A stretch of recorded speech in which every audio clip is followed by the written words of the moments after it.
morning सबैजनालाई good morning सबैजना पहिले आज हैन बेसिक इलेक्ट्रिकल इन्जिनियरिङ फर्स्ट सेमेस्टरको आज हामीले मेश एनालाइसिस पढ्न गइरहेको छौँ हैन फर्स्टमा के छ फर्स्ट च्याप्टरमा मेश एनालाइसिस हैन हामीले के दिएको छ त calculate the unknown current in the circuit using mesh analysis हैन अनि हामीले फिगर दिएको छ हैन भोल्टेज दिएको छ 40 त्यसपछि रेजिस्टेन्स दिएको छ 10 ओम हैन अनि हामीले निकाल्ने भनेपछि कसरी हैन यहाँ भोल्टेज फिलहाल फर्स्ट लूप निकाल्ने त्यसपछि सेकेन्ड लूप निकाल्ने त्यसपछि थर्ड लूप निकाल्ने हैन अनि यहाँ 40 भोल्टेज दिएको छ र प्लसमा छ अनि प्लसमा चाहिँ सजिलो हुन्छ कि लिँदाखेरि प्लस तपाईँ यसो जान्छ भने माइनस हुन्छ हैन यहाँ पोजिटिभ होइन 4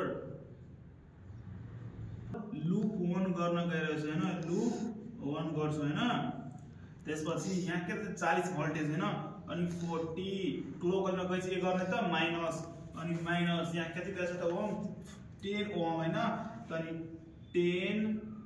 I1 त्यसपछि फेरि माइनस अब कुन दिएको छ त यहाँ 4 हैन अनि 4 I1 फेरि माइनस अनि कति छ 5 ओम हैन फेरि 5 ओम I1 त्यसपछि अब क्लकवाइज दियो त्यसपछि यो रेजिस्टेन्स त यहाँ पनि करेन्ट फ्लो गर्दै छ यो यहाँ पनि फ्लो गर्दै छ हैन त्यसपछि हामीले अब यो दुईटैलाई जहाँ फ्लो गर्दै छ त्यो पनि लिने कि अनि अब यहाँ चाहिँ एन्टी क्लकवाइज लिँदाखेरि के भइ जान्छ प्लस हुन्छ हैन अनि यसको फेला यो लिने 5 त्यसपछि प्लस 5 यो त अब यसरी लिने I2 मा हैन अनि 5 I2 फेरि प्लस अनि अब एउटा यो बाँकी छ र 4 यो कुनमा छ त I3 मा छ त्यसपछि 4 I3 equal to 0 हैन त्यस यहाँ और दिन 40 को 40 अनि यो तीनटा I1 चाहिँ त्यसले जोड दिने कि अनि माइनस कति हो 10 14 15 16 17 18 19 हैन 19 I1 त्यसपछि कति के छ यसै दिन प्लस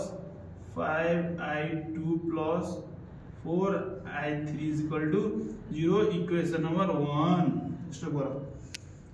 ल अब लूप 1 को त काम सक्यो हाम्रो अब लूप 2 गर्ने यहाँ के गर्ने त फर लूप 2 ल अब हैन हामीले हैन यहाँ त भोल्टेज दिएको छैन यहाँ त रेजिस्टेन्स दिएको छ क्लकवाइज के गर्ने त माइनस अघि जस्तै प्लसबाट यसो गरी माइनस गर्ने त्यस्तै यहाँ गर्ने भोल्टेज दिएको छैन यहाँ कति हुन्छ त -5 I2 त्यसपछि फेरि माइनस अब कुन छ 20 छ अनि 20 I2 अनि के भने त मैले अघि यहाँ के रे क्लक फेरि एन्टी क्लक यसरी गएपछि प्लस पनि हुन्छ यहाँ दुईटी यहाँ पनि फ्लो गर्दैछ यहाँ पनि फ्लो गर्दैछ त्यसैले के हुन्छ त प्लस दिएछ र यहाँ के 20 यो पनि I3 मा छ अनि 20 I3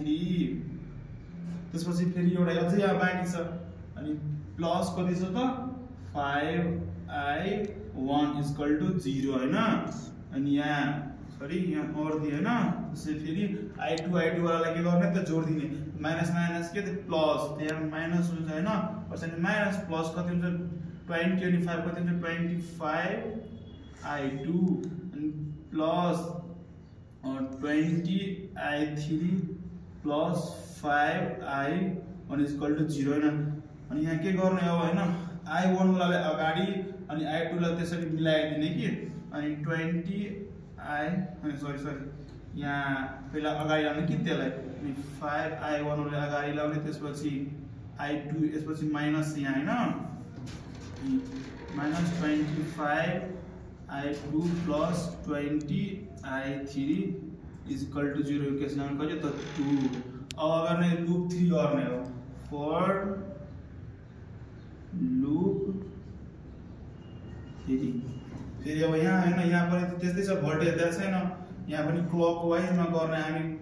सेम यस्तै कि अनि यहाँ फेरि कति छ 4 त -4 I3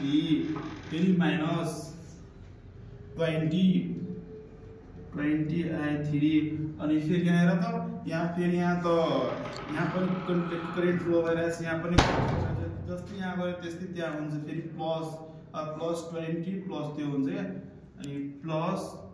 20 I2 मा छ त्यो त्यसपछि फेरि प्लस यहाँ फेरि प्लस अनि कुन छ त 4 यो प्लस मा छ I1 मा छ हैन प्लस 4 I1 इक्वल टु 0 त्यसपछि फेरि त्यसलाई जोड दिने 24 I3 plus 20i2 plus 4i1 पहिला अरेन्ज गरिदिने फेरि यहाँ i1 अगाडि गर्ने 4i1 अनि फेरि plus 20i2 minus 24i3 is equal to 0 equation कति त थर्ड अब यति भएपछि अब के गर्नु छ तीनटै इक्वेसनलाई हामीले सोल्भ गर्ने यहाँ के लेख्ने त